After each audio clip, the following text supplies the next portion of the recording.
Assalamualaikum warahmatullahi wabarakatuh. Nama saya Afina Ramadhani dari kelas C1 jurusan Ilmu Al-Quran dan Tafsir dengan nomor NIM 070103220002. Di sini saya ingin menjelaskan perihal kritik terhadap reduksi Al-Quran ke dalam kandungan hukumnya. Oke, selanjutnya. Baik, selanjutnya saya akan menjelaskan perihal materinya. Criticism of the reduction of the Quran into its legal content. Kritik terhadap reduksi Al-Quran ke dalam kandungan hukumnya. After the 2nd or 8th and 3rd or 9th centuries, especially after Shafi'i, there was a marked change in the way the jurists appraised the Quran and Hadith. Any text of the Quran, or in this case Hadith, that may be relevant to ethical legal issues is used to construct law. In their efforts to develop a comprehensive legal system, jurists effectively made the Quran a legal manual. If the Quran cannot provide a law, then the Hadith is used to provide it. Developments in the methodology of jurisprudence in the post-Shafi'i period emphasized that law must be based on text, namely the Quran and Hadith. Setelah abad kedua atau ke-8 dan ke-3 atau ke-9, khususnya setelah Syafi'i, ada perubahan yang mencolok dalam cara para fuqaha dalam mendekati Al-Quran dan Hadis. Setiap teks Al-Quran yang mungkin relevan dengan masalah etika hukum yang digunakan untuk membangun hukum. Dalam upaya mereka untuk mengembangkan sistem hukum yang komprehensif, para ahli hukum secara efektif menjadikan Al-Quran sebagai manual hukum. Jika Al-Quran tidak dapat memberikan hukum, maka hadis digunakan untuk memberikannya. Perkembangan yang terjadi dalam metodologi jurisprudensi pada periode pasca Syafi'i bahwa hukum harus didasarkan pada teks, yaitu Al-Quran dan hadis. Maka dari sini dapat kita ketahui bahwa para ahli hukum secara efektif menjadikan Al-Quran sebagai manual hukum. Dan seperti yang telah kita ketahui sebagai umat muslim, Al-Quran adalah pedoman untuk berperilaku juga sebagai sumber hukum. Dan di sisi lain, Al-Quran juga ada hadis yang menjelaskan hukum-hukum yang ada dalam Al-Quran tadi. Maka di sini disebutkan, jika Al-Quran tidak dapat memberikan hukum, maka hadis digunakan untuk memberikannya. Baik, selanjutnya paragraf berikutnya. This focus on legal text became so entrenched that in all subsequent developments, the non-legal aspects of the Quran were in practice relegated by jurists to a secondary position. The Quran's emphasis on nature and the creation of the natural environment as signs of good is overshadowed, as are historical references to people and tribes, and descriptions of human creation and development. This emphasis on legal content ignores the fact that the Quran leaves little room for strict legal issues. At the statistical level, the number of verses with strict legal connotation is very small, numbering only 80 to 100. Examples 37, even in the most generous quantity assessment. They cover only a small part of the Quran. Fokus pada teks-teks hukum ini menjadi begitu mengakar sehingga dalam semua perkembangan selanjutnya, aspek-aspek non-hukum Al-Quran dalam praktiknya diturunkan oleh para ahli hukum ke posisi sekunder. Penekanan Al-Quran pada alam dan penciptaan lingkungan alam sebagai tanda-tanda Tuhan terlalu dibayangi, seperti juga referensi sejarah untuk orang-orang dan suku, dan deskripsi tentang penciptaan dan perkembangan manusia.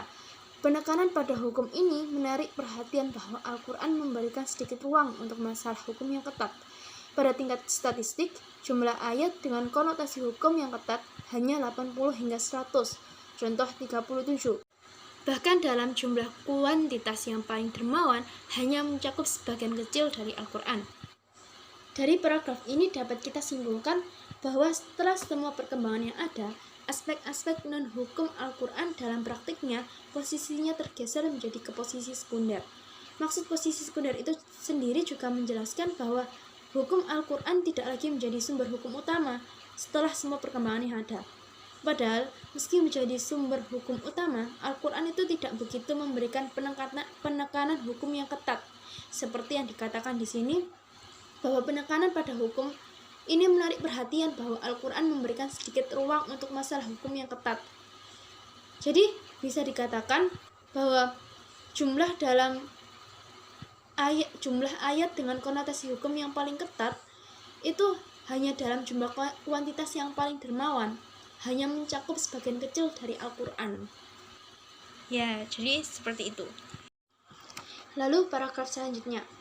After the Quran was seen as a law or as a legal text, developments in the field of fiqh determined how the Quran was viewed by the next generation.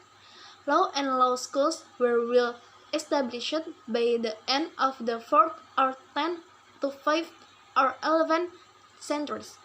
By that time, the idea that Muslims were simply following what the great founders of the different law schools had taught in the field of law, rooted in Muslim culture and practice, as the great creativity that accompanied the developments of law in the first 3 centuries of Islam gradually subsided.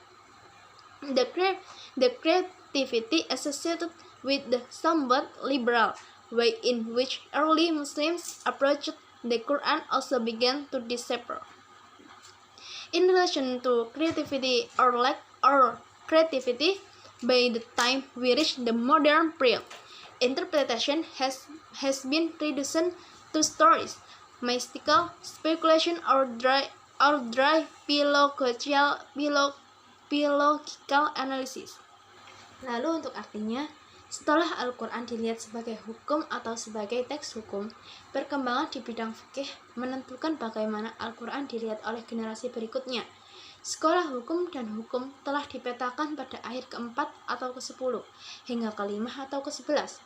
Pada saat itu, gagasan bahwa umat Islam hanya mengikuti apa yang diajarkan oleh para pendiri besar sekolah hukum yang berbeda di bidang hukum, akar dalam budaya dan praktik Muslim, ketika kreativitas besar yang mengiringi perkembangan hukum dalam 3 abad pertama Islam berkembang berangsur mereda. Kreativitas yang terkait dengan cara yang agak liberal ini, di mana umat Islam awal mendekati Al-Quran juga mulai menghilang. Nasib tradisi tafsir dengan nasib tradisi hukum dalam kreativitas atau kekurangan kreativitas. Pada saat kita mencapai periode modern, tafsir telah direduksi menjadi cerita, spekulasi mistik, atau analisis filologis kering. Lalu, untuk penjelasannya, paragraf ini dapat dikaitkan dengan paragraf sebelumnya, di mana setelah semua perubahan yang ada, perkembangan di bidang fikih ini menentukan bagaimana Al-Quran dilihat oleh generasi berikutnya. Ketika kreativitas besar yang mengiringi perkembangan hukum sebelumnya ini berangsur mereda, dan kreativitas yang terkait tadi dikembangkan menjadi agak liberal atau terbuka, di mana yang akan menyebabkan umat Islam yang awalnya mendekati Al-Quran mulai menghilang. Hingga sekarang kita mencapai periode modern di mana tafsir telah direduksi menjadi cerita, spekulasi mistik, atau analisis filologis kering. Baik, sekian dari saya. Semoga penjelasan yang tadi saya berikan bermanfaat. Assalamualaikum warahmatullahi wabarakatuh. Bye. See you later.